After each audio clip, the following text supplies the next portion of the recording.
पिंडम पुत्र हस्तेना देहि में च जनार्दना। हे जनार्दन भगवान, इस जीव को 3 मिले, माँ के हाथ का भोजन, माँ के हाथ का भोजन, ब्राह्मण के मंत्रोच्चारण करता हुआ मस्तिष्क को तिलक, और शरीर छूटने के बाद परिवार में व्याप्त सत्पुत्रों के द्वारा पिंड, देहि में च जनार्दना।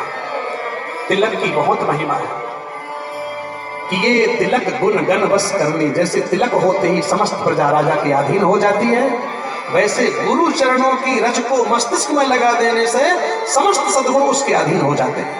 इसलिए श्रेष्ठ आत्माओं के चरणों की रज को माथे में लगाने से उस आत्मा के बंधन में सद्गुण आने लगते हैं कि ये तिलक गुण गण बस करनी। तो सर्वप्रथम तिलक किया गया। प्रथम तिलक वशिष्ठ मुनि की आय सुदेना। प्रथम तिलक वशिष्ठ मुनि की पुनि सर्वे प्रणयाय सुदीना। राम राज पे हे त्रैलोका हर्षित भये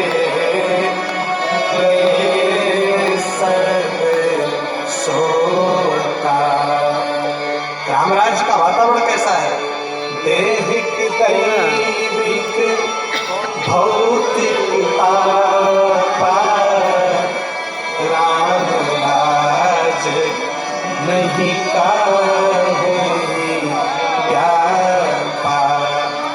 रामराज के सदस्य कैसे हैं? सब सुंदर, सब हर व्यक्ति सुंदर। राम राज्य में एक भी रोगी का दर्शन नहीं, एक भी रोगी आदमी ढूंढने से न मिले। किसी के शरीर में कोई रोग नहीं था राम राज्य में। सब सुंदर, सब बिरुज शरीरा, अल्प मृत्यु नहीं कवन्यो पीरा। सब निरोगी, सब सुंदर शरीर वाले, सब धर्मात्मा। हर्षित रहाहि लोग सब पुरी, हर्षित रहाहि लोग सब पुरी, हर्षित रहाहि लोग सब पुरी। कुरी जाति, हर जाति का जीव एक भी कोई दुखी नहीं था। किसी पिता के सामने किसी पुत्र की मृत्यु नहीं होती थी। किसी न्याय की आवश्यकता नहीं थी, कोई विवाद नहीं था, कोई दंड नाम की कोई वस्तु नहीं थी। केवल एक ही जगह दंड था, इसके पास उन्हें दंडधारी सन्यासियों का दर्शन करने के बाद ही केवल दंड को दिखलाई देता था, बाकी दंड की आवश्यकता पड़ती ही नहीं थी। अवध उसको कहते हैं जहां भगवान ने किसी का वध ना किया हो। बड़े कोई युद्ध नहीं हुए अयोध्या में। अयोध्या जो है अयोध्या पुरी मस्तक है। सप्तपुरियों में सबसे प्रथम पुरी है अयोध्या। अयोध्या, मथुरा, माया, काशी, कांची, अवंतिका, ये 7 पुरियां हैं भारत देश में। अयोध्या ये भगवान का मस्तिष्क है। अब जो है सप्तपुरियों में पहली पुरी है अयोध्या, मथुरा, माया।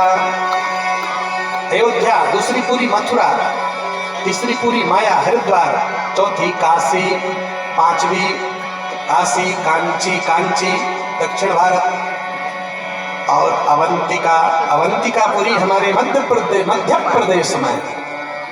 प्रदेश में जो उज्जैन है उसका नाम अवंतिकापुरी।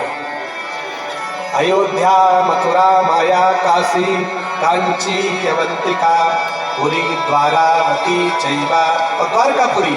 सत्यता मोक्ष दायिनी, ये 7 पुरियां जो हैं जीवों को मोक्ष देने वाली हैं। रामचरितमानस में अंत में उत्तरकांड, इसका नाम ही उत्तरकांड है। जो कांड समस्त भगवान की कथा सुनने के बाद जीवन में कोई प्रश्न ही न रहने दे, समस्त प्रश्नों का उत्तर भगवत कथा सुनने से जीव मात्र को प्राप्त हो जाए, इसलिए अंतिम कांड का नाम है उत्तर कांड। जीवन में कोई प्रश्न नाम की चीज ही ना बचे, केवल उत्तर ही उत्तर बचे। कोई तर्क वितर्क ना रहे, कोई प्रश्न जीवन में ना रहे। अगर हमसे कोई पूछे कोई प्रश्न है तो हम एक ही बात कहेंगे, हमारे जीवन में कोई प्रश्न नहीं बचा है।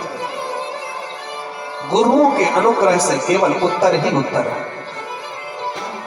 ऐसा कोई तर्क नहीं बचा है जो तर्क हमें विचलित करे।